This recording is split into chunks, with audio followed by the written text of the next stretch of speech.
Cześć wszystkim! Nadszedł czas, aby pokazać moją propozycję planu dla nowicjuszy. Łapy nie ma.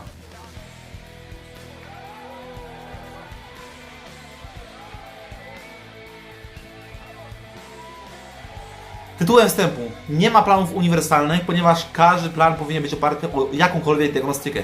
I wtedy plan staje się indywidualny. Stąd do każdego planu można się przyczepić w większy bądź mniejszy sposób.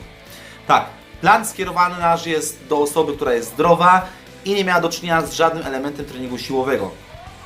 Więc naszym celem jest co? Nauka ćwiczeń, techniki ćwiczeń. 2. Wprowadzenie do treningu siłowego. Ogólna profilaktyka. No i ostatnia kwestia, czyli wzrost siły, no i wzrost masy mięśniowej, co oczywiście będzie bezproblemowe, ponieważ taka osoba, taki nowicjusz reaguje dosłownie na wszystko.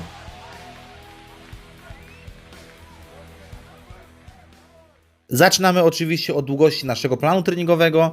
Będzie trwał od 6 do 8 tygodni. Dlaczego? Na początku będzie ciężko oswoić się z techniką, z przerwami, z doborem obciążeń, stąd musimy mieć jakąś tam tolerancję. Częstotliwość 3 razy w tygodniu bądź 4 razy w tygodniu, albo 3 razy w tygodniu pierwsze 2-3 tygodnie, a później przechodzimy na wersję 4 razy w tygodniu, aby mieć możliwość opanowania wszelkich wzorców częściej. Będzie to trening całego ciała na jednej sesji treningowej, czyli FBF-u 3 razy w tygodniu, wtedy trening, wolne, trening, wolne, trening, wolne, wolne. Gdy wybierzesz wersję 4 razy w tygodniu, bądź po 2-3 tygodniach wprowadzasz wersję 4 razy w tygodniu, to wygląda to następująco. W zależności od możliwości regeneracyjnych możesz trenować trening, wolne, trening, wolne, trening, trening, wolne, bądź trening wolne, trening wolne, trening wolne, trening wolne w systemie 8-dniowym, więc w pierwszym bądź trzecim tygodniu będzie wyglądać to tak. A, B, C, A, drugi tydzień B, C, A, B, trzeci tydzień C, B, A, C. I dla każdej jednostki powtórzonej w pierwszym i drugim ćwiczeniu wykonujemy o jedną serię mniej. Progresje globalne i warunki. Zwiększasz ciężar pod warunkiem zrealizowania parametrów treningowych. I o jakich warunkach mówimy?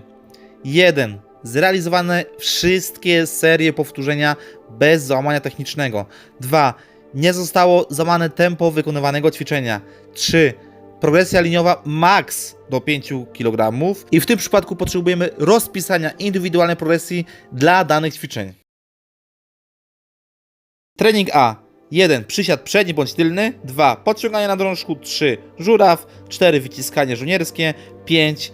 Spacer farmera, jednorącz. I możesz te ćwiczenia wykonywać pod warunkiem, że spełniasz kryteria pod względem mobilności, kontroli motorycznej i masz odpowiednią ilość siły, aby wykonać pełny zakres powtórzeń. Trening B. Martwy ciąg, wyciskanie leżąc, boczne wykroki, wiosłowanie i kółeczko. I możesz te ćwiczenia wykonywać pod warunkiem, że spełniasz kryteria pod względem mobilności, kontroli motorycznej i masz odpowiednią ilość siły, aby wykonać pełny zakres powtórzeń. Trening C. Zakroki, wyciskanie jednorącz w półklęku, jaskółka, face pulse, Y press oraz pull-off press. I możesz te ćwiczenia wykonywać pod warunkiem, że spełniasz kryteria pod względem mobilności, kontroli motorycznej i masz odpowiednią ilość siły, aby wykonać pełny zakres powtórzeń.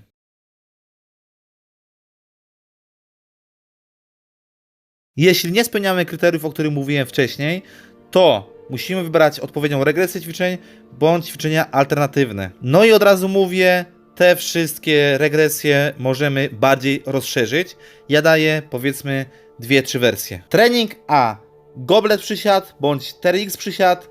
2. Negatywne podciągania albo ściąganie drążka wyciągu górnego, w zwisie szruksy czy odwrotne wiosłowania. 3. Uginanie nóg na maszynie bądź na piłce. 4. Wyciskanie z gumą bądź wall slides. No i 5. Spacer farmera, ale oburącz. Trening B. 1. Martwy ciąg z trabarem, albo z podwyższenia, albo z kettlebell. 2. Wyciskanie leżąc handlami, bądź zwykłe pompki. 3. Boczne wykroki z pomocą TRX-a. 4. Wiosłowanie w oparciu klatką piersiową o ławkę, bądź odwrotne wiosłowanie. 5. Ball rollout. Chodzi o tą dużą piłkę popularną w zajęciach jogi chyba. No i plank. Trening C. 1. Zakroki z pomocą TRX-a. 2. Wyciskanie jednorącz końcem sztangi w półklęku. 3. Regresje dla jaskółki i tutaj dam Wam linki, oczywiście w opisie filmu. 4. Tu bez zmian. No i 5. Pull-off press w półklęku bądź w klęku.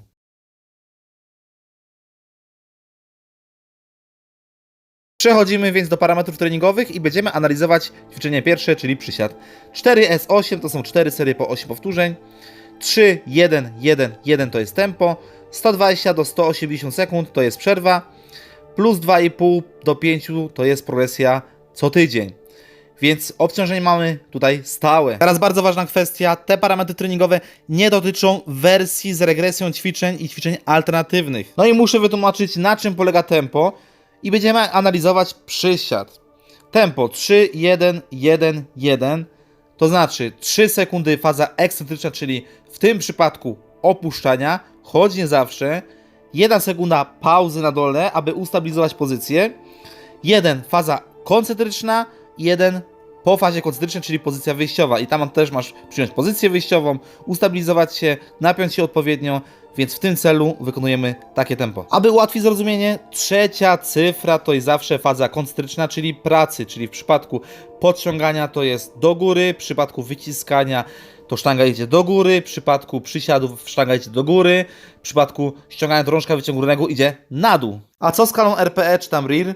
Celowo nie wpisuję, ponieważ początkujący powinien powoli wprowadzać się do treningu, do ciężaru, więc powinien mieć dużo większy zapas, aby mieć komfort w ćwiczeniach, komfort wykonywania ćwiczeń prawidłowo. Ale powiedzmy optymalnie między 6 a 8 skala RPE, czyli zapas od 2 do 4, choć tak jak mówiłem, jest to ciężkie do określenia u osób początkujących. Ciężary powinien się dobierać odpowiednio na bieżąco.